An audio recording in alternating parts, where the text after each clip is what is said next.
suites from the Retro 60s, suites. like 70s and things. So if you want to help yourselves, you can do that. Look at them though. You can have a look. Bracelets you can eat. These are, well, we had them in school as well. We used to fire them at each other. Yeah. You get that really bit off. Can I show you where all the missing teeth are? Caused by them. I love that today. No, that's it. So you guys have kind of just started the UK tour, is that right? Yes. Played in Glasgow last night. And you're going to be going all over the place, basically. I'm not very much. I'm not seen I'm going to pinch me. I'm going to be all over the show all over them. Whereabouts in the UK are you going? Is it all over, basically? No, it's a pretty short tour actually. There's about 11 shows. We do 3 in Scotland. We do Glasgow last night, Inverness tonight, Dundee Tuesday, and then we're off down to England then for about, we're in York and Liverpool and Newcastle and Southampton. And I think there's only, but I said it only And lasts. Cleethorpes, of course. Of course. 60, Clitheroe. And it's not just a UK tour, is it? I mean, you're going way abroad, aren't you? So we were talking about, I mean, when are you guys actually going to be finished this tour? I mean, we're talking about Christmas time. All over, is it? We'll not Pretty much, really.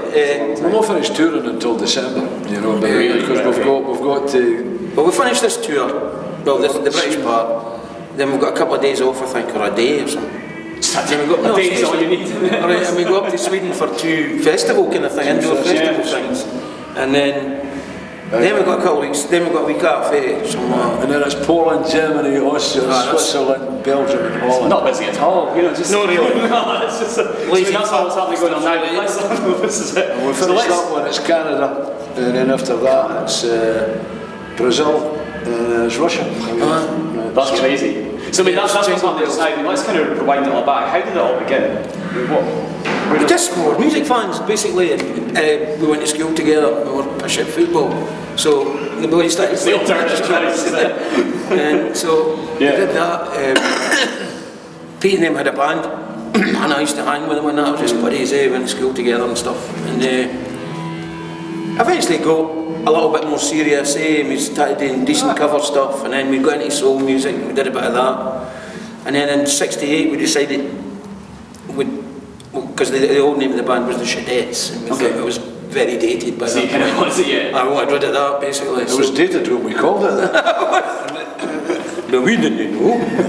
So I mean, it kind of started really simply, but when did you feel the big break came? Because I mean, you guys were huge, said that. You didn't when really. did that sort of... It wasn't like that though. It was like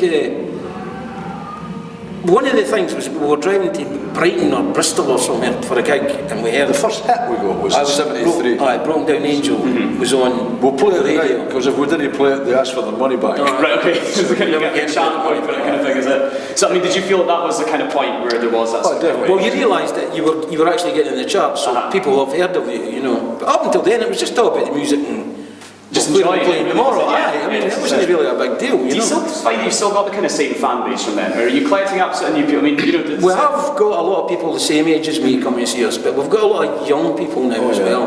Well, we still have a lot of people coming in, you know, that were quite sort of young. You know, we were thinking that it might be a slightly older crowd, but you do seem to be sort of picking up. Well, you're in, when we do all the other tours, I mean, Europe and Brazil and Russia and that, you see all the crowds that are there. I mean, they must be the grandchildren of the people.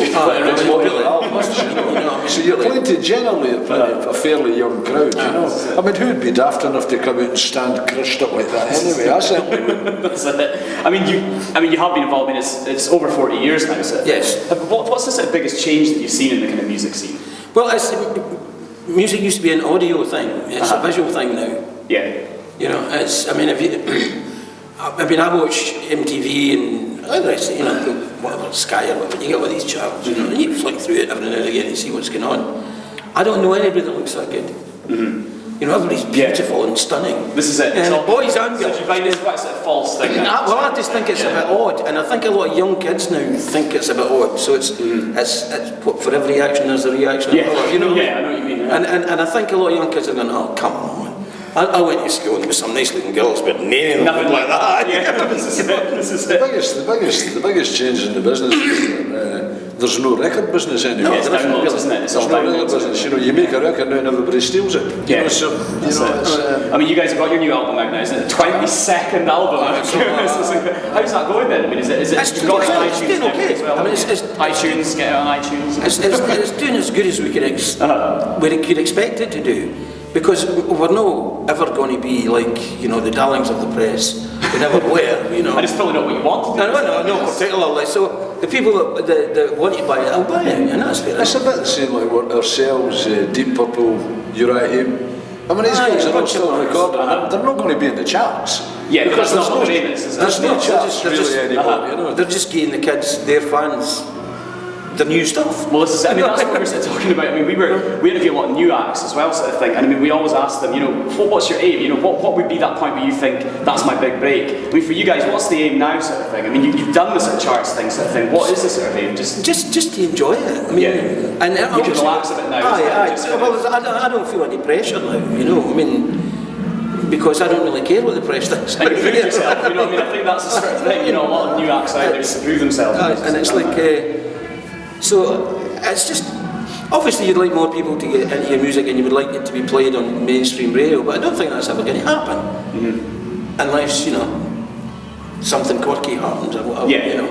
But I'm not really worried about it. Our biggest aim at this part of our career is to keep breathing. Yes, it's good. Waking up is really just get good. through it. That's it. Waking up is really good. Yeah, that's it. Good morning, oh yes. Now, like you're just about to go off all over the world. You've done that before, haven't you? I mean, what's it like coming back and playing in Scotland? Like in front of that kind of. Well, it's great because it's home, isn't it? I mean, it's like playing at home. Yeah, that's it. It's home. It's good for Dan when he's doing announcements and stuff, when he can actually be understood. Yeah, but most of the countries we're in, you know, is Russian.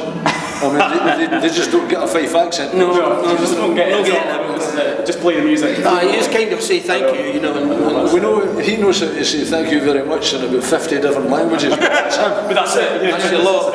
Listen, guys, thanks for coming in. I know you're just about to go on, so fantastic, guys. All right, thanks for coming in, and feel free to help yourselves to the. Oh no, definitely. I'm nicking these panel violence. Fake sound effect for Nazareth, everyone.